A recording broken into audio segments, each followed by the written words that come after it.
Hi guys and welcome back to my channel. The case that I'm going to be looking into today is the Lady of the Dunes, which has recently been solved, and I've been asked to do this by two people.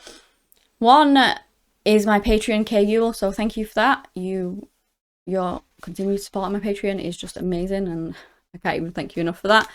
And also another subscriber who's called CD, who speaks to me a lot and by email and things, and you know, it's just such a loyal subscriber, so thank you both for this. And we will look into this case because it has actually recently not been solved, but her identity has been recently solved. So she finally got her Lady of the Dunes, well, not removed because it's just kind of pushed over and her real name's there now. So yeah, we'll have a look into it.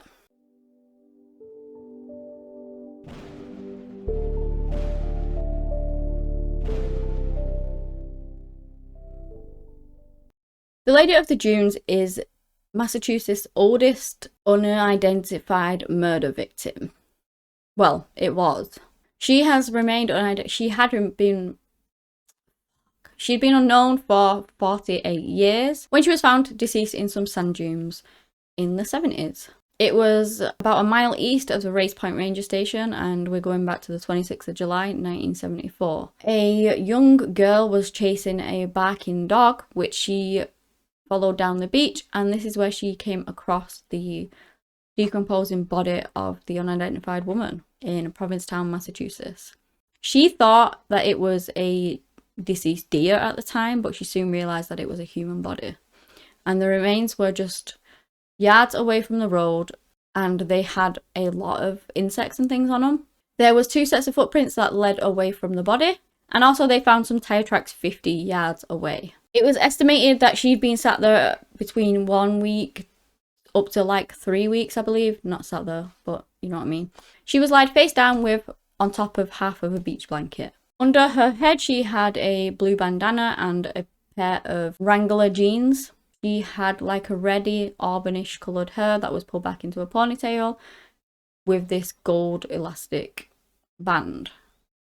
Her toenails were painted pink, and her hands had been removed, probably to try and prevent her being identified. Not only that, the left side of her skull had been crushed and her head was nearly taken off at that point. They believed that there was no sign of a struggle or anything like that, and so they thought that maybe she had known whoever her attacker was, or that she was potentially asleep when it happened. There was no signs of any sexual assault, and she had this extensive dental work that was called New York style dental work, which I don't really know what that is. But she had that. She had several other teeth having been removed as well, and trust me, that was sent out everywhere to try and get an identification for her, to see who may have done the work or if anybody recognized it, all over the place, and nobody came forward. A lot of people assumed that she was between the age of 20 to 49, which is a massive age gap, but you know, the state of her body and things, you know, it's quite hard to tell these things sometimes. So they had no information on who this woman was, and she was actually buried as like a Jane Doe. Well, she was known as the Lady in the Dunes, as you know, in October of 1974, and after that her case simply went cold. I know in 2014 her casket was replaced because the old one had rusted, but they didn't have any leads or anything like that. They scoured missing persons lists. They looked everywhere they could. In 1979, they did a facial reconstruction of the Lady of the Dunes. That was done in clay. Then in 1980, her remains were exhumed, but sadly they got no new clues from that. Her skull had not been buried at that time either. They then exhumed her again in March 2000. This time it was for DNA evidence. And that didn't lead anywhere. Well, obviously they keep the DNA on file, so you know, as technology improves, they can keep it and store it and keep testing it. But at that time, in 2000, it didn't lead anywhere. In May of 2010, they put her skull through this CT scanner, and they took these images and then they recreated them again. And these were used for the National Center for Missing and Exploited Children, where they did another reconstruction. And then of course from that they did have some leads. People came forward to say that they thought it was the sister, they thought it was this woman that they had seen with somebody struggling, but it didn't lead anywhere again. They just didn't have enough of anything to prove anything. They also had a lead where this criminal called Rory Jean Kessinger had actually escaped prison, and it was around about the time that this young lady of the Dunes was found. So they thought it was her for a time. She was the same age and things like that, but eventually years later they did actually test her mother's DNA and it proved to not be her. So basically that woman just escaped jail and was just got away with it, I guess. I believe she was in jail for like bank robbery or something like that. I'm not entirely sure on that. There was 2 other missing women as well who were also ruled out, Vicky Lamberton and Frances Elliott. And then there's a lot of... So that was all we really knew on the case. You know, the police are working it. They didn't have any information. They didn't have much information. They had the DNA profile. But again, as time goes on, they're going to try and keep testing that. So this thing came out where it was believed that she was actually... There was rumours going around in 2015, I think, that she was actually an extra in the film set Jaws. Apparently, people had been really watching it. It was filmed very close to where this lady was found. It was filmed around the time, like obviously before she was deceased. And people have really speculated that she looks a lot like the reconstruction that they did. I have no idea. There's probably a lot of people that look like that reconstruction, but there's a massive following behind it who really do believe that she was in the film Jaws. But the problem with it is the police looked into this and they tried to get the records and things of the extras and whatnot, but they didn't have it. They didn't keep a record of it, and so that was also a dead end anyway. And even now, as I've said, we have her identity now.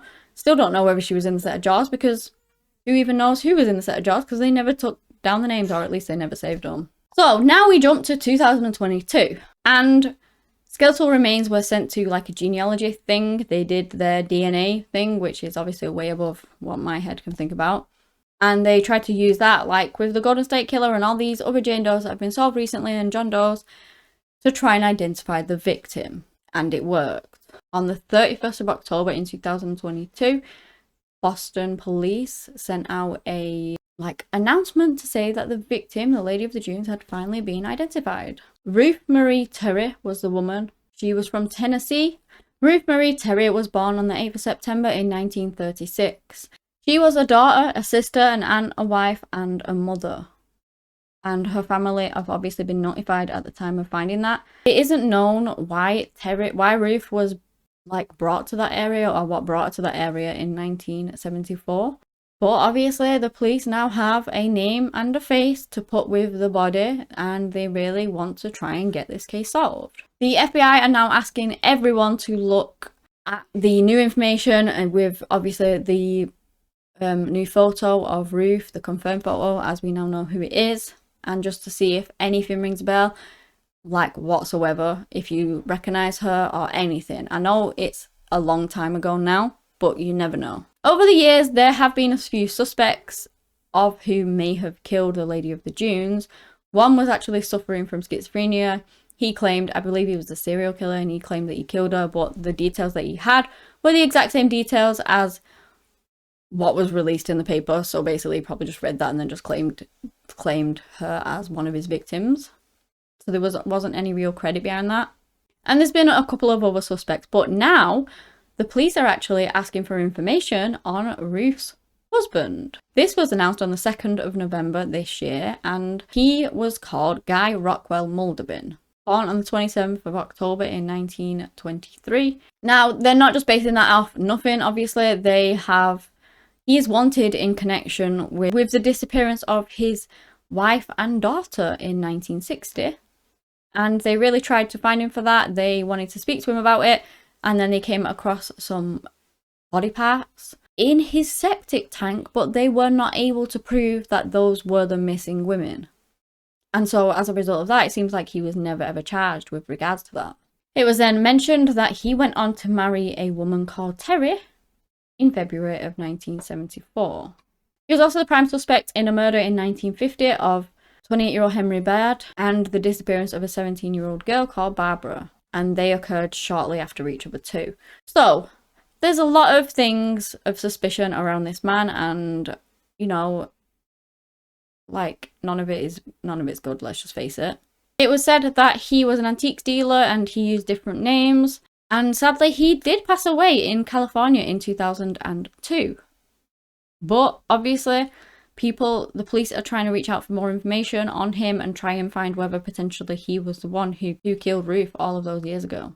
And of course, it is really frustrating that if he actually did do it, you know, he never got charged for it. He never saw time for it. But we still don't know whether he did it. And so we want this case to be solved. So the police are really asking for information on him, basically. And I believe that they probably think that he most likely did it, especially with his colourful background. So yeah.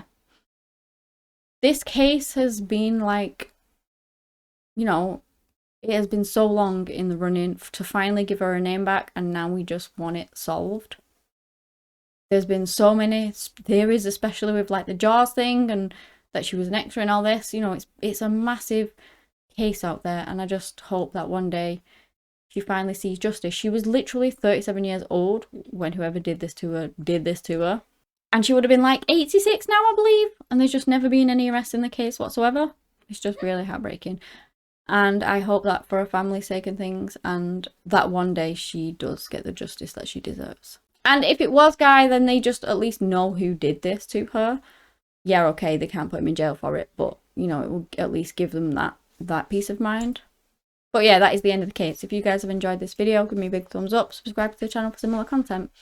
Anyway, that's all I have today on the case of the Lady of the Dunes, Ruth Marie Terry. Thank you so much for watching, and until next time, bye.